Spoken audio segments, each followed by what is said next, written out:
All right, sixth graders. Well, today our focus is we're going to start by looking at these properties. And there's different properties of addition and multiplication. And these are basically rules that you already know. What you probably didn't realize, though, is that they have actual names to them. And the first part of your assignment, you're going to be given something that looks like this 5 times y equals y times 5, 13 plus x equals x plus 13, 3 plus 13 plus k in parentheses equals 3 plus 13 in parentheses plus k, 8 times y in parentheses times 3 equals 8 times y times 3 in parentheses, x plus 7 in parentheses plus 0 equals x plus 7, b times 1 equals b.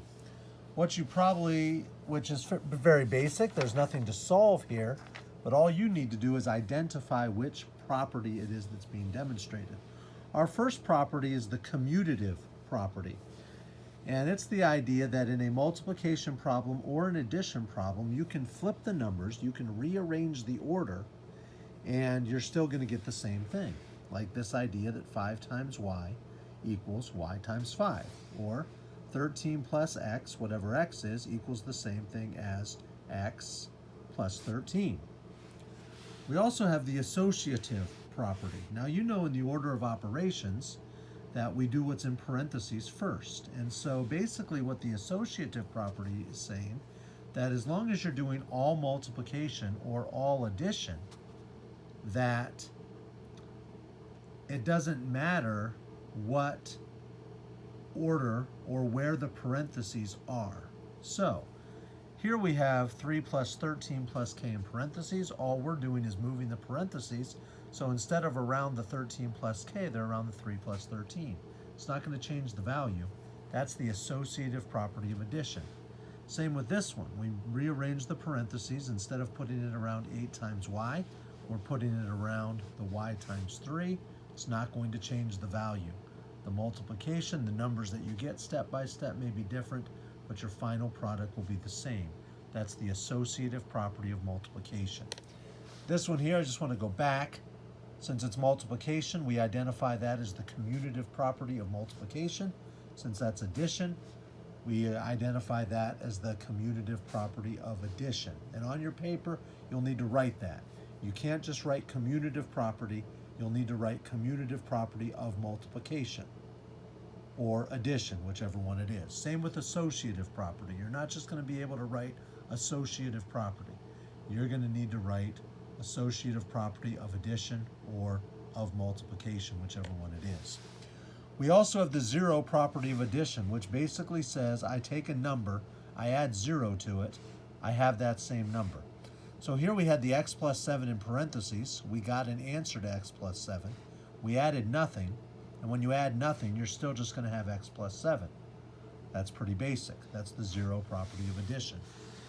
We also have the 1 property of multiplication, which basically tells us when I multiply something by 1, I get the other number, the original number that I had. Well, b times 1, whatever the value of b is, when I take that value times 1, I'm still going to get b.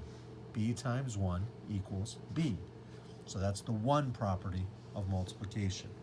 Your first set of instructions are going to give you some equations, some different things like this. Your job is going to be to write down what property is being represented and be very specific. Don't just say commutative property, say commutative property of multiplication. Don't just say associative property, say associative property of addition. All right, the second part of what we're talking about today tells us to simplify the expression. Simplifying the expression and solving the expression are not the same thing because we're not going to know what the different variables equal. And you're going to have variables in all of these expressions. So basically, when it says simplify the expression, this is all you're doing. 7 plus 4 plus y. You're looking for what you can combine. Like terms. Like terms are essentially same variable, same exponent. Now, you're not doing any exponents today. Essentially, though, for like terms, you're looking for things that you can add, multiply, subtract, divide together, and get an answer. Well, here I have 7 plus 4. I can combine the 7 plus 4. I don't know what y is, so I can't combine anything with y. But I can combine 7 plus 4, and I know that that gives me 11. So I end up here with 11 plus y. Pretty basic. I come to this one. 5.7 plus x plus 3.2. Where the parentheses are doesn't matter because it's all addition. I can combine 5 and 7/10 and 3 and 2/10. Do a little scratch work here. I'm going to get 7 and 2 is 9, 5 plus 3 is 8, 8 and 9/10. So that's going to leave me with 8 and 9/10 plus x. And if I put x plus 8 and 9/10, that's okay too. You know, that this is a little different than the word expressions. What order we have them in doesn't necessarily really matter today. 19 and 3/10, 19.3 times z times 1. Well, as a 6th grader, I need to know that when I multiply something by 1, nothing's going to change. So this 1 really doesn't even matter here. So it's just 19 and 3/10 times z. Now remember what we talked about? We try to have as little as possible. 19 and 3/10 z, a number right next to a variable, is the best way to write that to show multiplication. 3.2 plus 5x, 3 and 2/10 plus 5x plus 7. Well, I can combine 3 and 2/10 and 7. Of course, though, I need to line up the decimals. Remember, that would be 7.0. 0 and 2 make 2. Drop the decimal.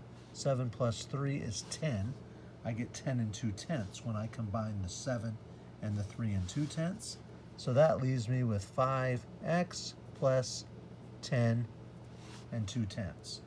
And if I have 10 and 2/10 plus 5x, that's okay. I'm going to go on to this next one, 5x in parentheses times 9. Well, this doesn't have an x, but what I can combine is 5 times 9.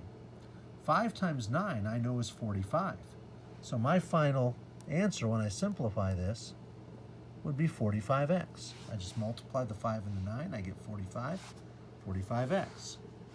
X times 0 times 9. Well, no matter how many numbers I add here, the fact that I have a 0 here means that it's always going to be 0, because x times 0 is 0, and 0 times 9 is 0.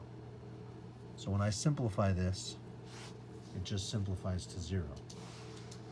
Let's go ahead and move up. 5x plus 3 and 2/7 plus 7 and 4/7. I can combine these mixed numbers, so I'm going to come over here.